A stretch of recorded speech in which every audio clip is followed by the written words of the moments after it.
تو حضرت عمر رضی اللہ تعالی عنہ احترام بڑے کیا کرتے تھے. آج تھوڑا سا کوئی عہدہ مل جائے نا تو انسان اپنی اوقات بھول جاتا. تکبر اس لیے کہ وہ اس کو اللہ کی طرف سے بھیک نہیں سمجھتا. جس کو کوئی چیز بھیک میں ملی ہوتی ہے تو وہ کبھی بھی اتراتا نہیں ہے. دیکھو آپ کے پاس کچھ بھی نہیں تھا پہننے کے لیے, بھکاری بن کے کسی کے در پہ گئے, سیٹھ صاحب نے آپ کو ایک ٹائی دے دی, 3 پیس سوٹ دے دیا, بنیان دے دیا ہے بھائی, اور شیمپو دے دیا کہ نہا لو. نہا کے آپ نے ٹائی وائی پہنی, اب آپ اسی کے سامنے اکڑ رہے ہو اور لوگوں کو یوں کر کے دکھا رہے ہو, تو وہ بولے گا بھائی میں نے دی ہے, واپس لے لوں گا میں. تو جو چیز بھیک میں ملی ہوتی ہے انسان اس پہ اکڑتا نہیں, اور جو اپنے پیسوں سے خریدی ہوتی ہے اس پہ اکڑتا ہے. خود گئے طارق روڈ میں شاپنگ کی آپ نے, اپنی تنخواہ میں سے, آپ کو تنخواہ ملی تھی, اچھی تنخواہ ہے آپ کی, وہاں سے 3 پیس سوٹ ٹائی پہن کے آئے, اپنی گاڑی میں بیٹھے, پھر آپ ایسے ایسے کر کے گھوم رہے ہیں. کوئی شرمندہ نہیں کرے گا آپ کو, بولے گا بھائی السلام علیکم, اللہ نے آپ کو دیا ہے. تو اللہ کہہ رہے ہیں یہ جو تمہاری اپنی چیزیں یہ بھی اپنی نہیں ہیں, یہ سب میں نے دی ہیں. یہ جو تنخواہ آپ کو مل رہی ہے یہ تنخواہ کہاں سے آ رہی ہے؟ جو آپ کی کمپنی کی ارننگ ہے یہ تو قدرت کی پیداوار ہے نا, جو اللہ پیدا کر رہا ہے. کپاس اللہ نے پیدا کی, اس سے کپڑا بنتا ہے, تو آپ ٹیکسٹائل مل میں جاب کر کے تنخواہ لے رہے ہوتے ہو. یہ تو سب اللہ کی طرف سے بھیک ہے. آپ شوگر مل میں مینیجر لگ گئے بھائی, تو شوگر پیدا کون کر رہا ہے؟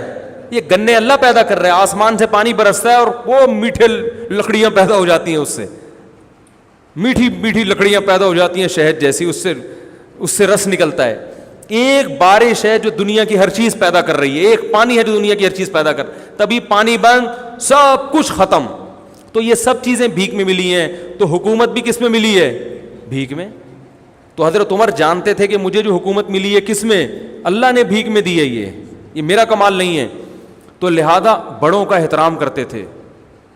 حضرت خولہ بنت ثعلبہ رضی اللہ تعالیٰ عنہ کا بڑا دلچسپ واقعہ ہے. حضرت خولہ بنت ثعلبہ جو تھیں, ان کے شوہر نے ان سے زہار کیا. زہار کہتے ہیں کہ انتی علیہ کظہر امی, بیوی کو اپنے ماں کے کسی محترم عضو سے تشبیہ دے دینا کہ تم مجھ پر ایسے ہو جیسے میری ماں کی طرح ہو. تو عرب میں یہ الفاظ طلاق کے سمجھے جاتے تھے. تو جب ان کے شوہر نے یہ الفاظ کہے تو یہ پریشان ہو گئے کہ طلاق ہوئی ہے کہ نہیں ہوئی ہے. نبی صلی اللہ علیہ وسلم کے پاس آئیں, فتح مکہ کے بعد کا واقعہ یہ.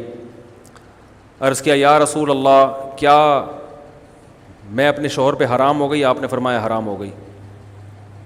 وہ بار بار اللہ کی طرف دیکھتی کہ اللہ کوئی صورت پیدا کر دے. چھوٹے چھوٹے بچے بھی تھے, شوہر سے بہت محبت بھی تھی. پھر جاتی ہیں, پھر واپس آتی ہیں, یا رسول اللہ. جیسے لوگ طلاق دیتے ہیں نا بیوی کو, تو پھر عورتیں بھی آتی ہیں, مرد بھی آتی ہیں, مفتی صاحب 3 دے دی ہیں کچھ. تو ہمارے نبی کیا کہہ رہے تھے کہ طلاق یعنی نکاح ختم, حرام ہو گئی ہو ہمیشہ کے لیے. اس لیے کہ آپ اپنی طرف سے, تو مفتی بھی اپنی طرف سے کچھ نہیں بتا سکتا. جب بار بار آئیں اور آسمان کی طرف دیکھتیں تو اللہ نے آسمان سے آیتیں نازل کی. قد سمع اللہ, 28ویں پارے کا پہلی آیت, قد سمع اللہ قول التی تجادلک فی زوجہا, تحقیق سن لی اللہ نے بات اس عورت کی جو اے نبی اپنے شوہر کے بارے میں آپ سے جھگڑا کر رہی تھی. واللہ یسمع تحاورکما, اللہ تمہاری سرگوشیوں کو, باتوں کو سنتا ہے. اور پھر اللہ نے آیتیں نازل کی, والذین یظاہرون منکم من نسائہم, جو لوگ اپنی بیویوں کو ماں کے کسی عضو سے تشبیہ دے دیں, زہار کریں, تو اس طرح کہنے سے ان کی بیویاں حقیقت میں ماں نہیں بن جاتی. یہ طلاق کا جملہ نہیں ہے, نہ اس سے طلاق ہوگی نہ بیوی حرام ہوگی, لیکن یہ بری بات ہے. تو بری بات کی سزا یہ ہے کہ جو شوہر ایسا جملہ کہے گا تو وہ بیوی کے قریب نہیں جا سکتا جب تک کہ ایک غلام کو آزاد نہ کر دے. اور جس میں غلام کی طاقت نہیں ہے وہ 60 روزے لگاتار رکھے. جو 60 روزے بھی نہیں رکھ سکتا, کمزور ہے, بیمار ہے, تو وہ 60 مسکینوں کو 2 ٹائم کا کھانا کھلائے, اس کے بعد بیوی کے پاس جا سکتا. تو اللہ نے آیتیں نازل کی.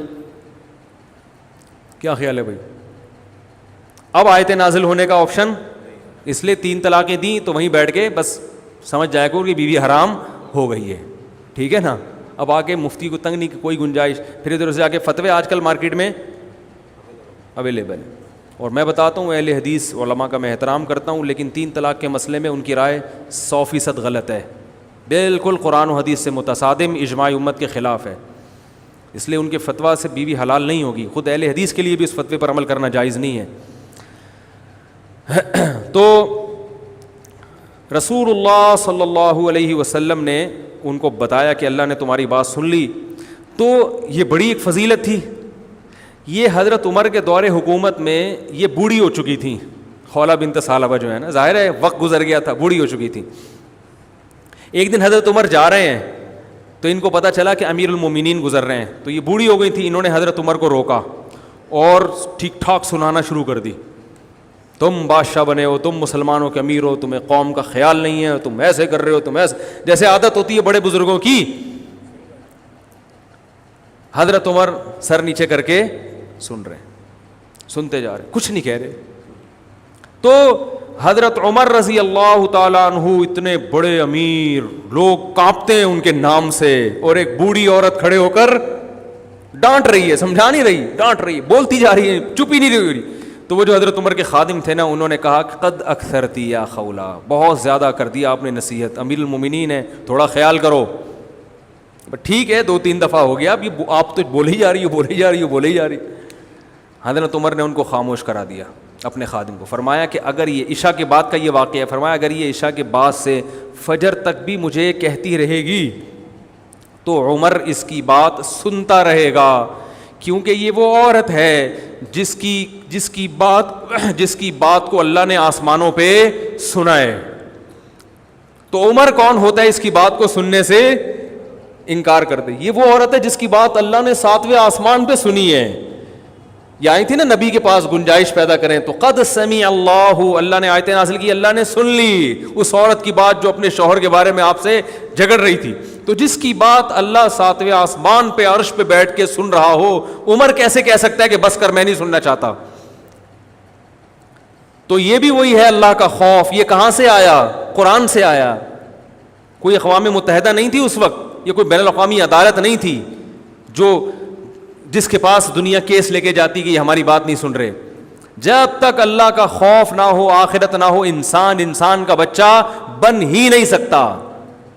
اور دنیا میں ظلم ہوتا رہے گا, اور اپنے اوپر بھی انسان ظلم کرتا رہے گا, اپنے اوپر بھی. دیکھو میں سگریٹ نہیں پیتا الحمدللہ, میں چرس نہیں پیتا, میں ہیروئن نہیں پیتا. یہ کیوں؟ اسلام کی وجہ سے نا. اگر آپ نہیں پی رہے تو کس کی وجہ سے؟ خدا کی قسم ایک دن کے لیے اسلام کو ہٹا دو تو دیکھو یہاں آدھے سے زیادہ لوگ شراب پینا شروع کر دیں گے. اپنی جان پہ ظلم ہے یا نہیں شراب پینا؟ بتاؤ میرے بھائی. حضرت عمر کو پتہ چل گیا کہ میں اگر سوؤں گا اور کوئی بھوکا سو گیا تو میری خیر نہیں ہے, میری خیر, مجھے دنیا میں کوئی نہیں پوچھتا, آخرت میں پوچھا جاؤں گا. میں اگر اس بوڑھی عورت کے سامنے بول پڑا, خولہ بنت ثعلبہ کے سامنے, تو اللہ کہے گا اے عمر اس کی آواز تو میں نے آسمانوں پہ سنی اور جواب دیا ہے, تو مجھ سے بڑا تھوڑی ہو سکتا ہے. تجھے آج 22 لاکھ مربع میل کی حکومت مل گئی, میں نے بٹھایا, تو اب تو ایک بوڑھے کا احترام نہیں کر رہا. یہ خوف ہے جو ان کو سننے پر مجبور کر رہا ہے. تو صرف اسلام, صرف دین ہی نجات کا راستہ ہے میرے بھائی. اور آپ کی زندگی میں سکون اور اطمینان بھی صرف اسی لائن میں ہے, اس کے علاوہ سب بکواس ہے.